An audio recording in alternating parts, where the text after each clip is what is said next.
আমরা তাদের বিরুদ্ধে লড়াই করে তাদেরকে আমরা পরাজিত করি এবং দেশ স্বাধীন হয়। রাজাকার, আলবদর, আলসাম বিভিন্ন বাহিনী তৈরি করে আমাদের দেশের মানুষের উপর অনেক অত্যাচার করেছে। বিশেষ করে আমাদের সনাতন ধর্মের একটি পরিবারও বাংলাদেশের মধ্যে ছিল না, সবাই প্রতিবেশী রাষ্ট্র ভারতে গিয়ে আশ্রয় নিয়েছিল। কাজেই তারা এবার তাদের কথাবার্তা, চিন্তা চেতনা অন্য ধরনের, মনে হয় তারা নির্বাচন হলে হওয়া বাকি সব চলে আসবে ক্ষমতা। আপনারা কি তাদেরকে ক্ষমতা আসতে দিবেন? আমরা যেমন স্বাধীনতা যুদ্ধের আগে এক হয়েছিলাম, আবার হিন্দু মুসলমান ঐক্যবদ্ধ হয়ে আমরা তাদের বিরুদ্ধে লড়াই করবো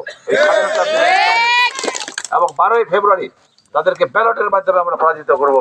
এই আশাবাদ ব্যক্ত করে আপনাদের সকলের সুস্বাস্থ্য মঙ্গল কামনা করে আমার বক্তব্য শেষ করছি। আর স্কুল, এটা কি হাই স্কুল না প্রাইমারি? High school. এই স্কুলের বিল্ডিং হয়নি, এই তো। ইনশাল্লাহ আমি এমপি হলে ইনশাল্লাহ আপনাদের এটা দেখবো। আর একটা আপনাদের আশ্বস্ত করি, মানুষ তো আশায় বাঁচে নাকি? আমাদের কালকে যে তারেক জি আসলো, মানে মানুষের তো ঢল ছিল এবং সে কিন্তু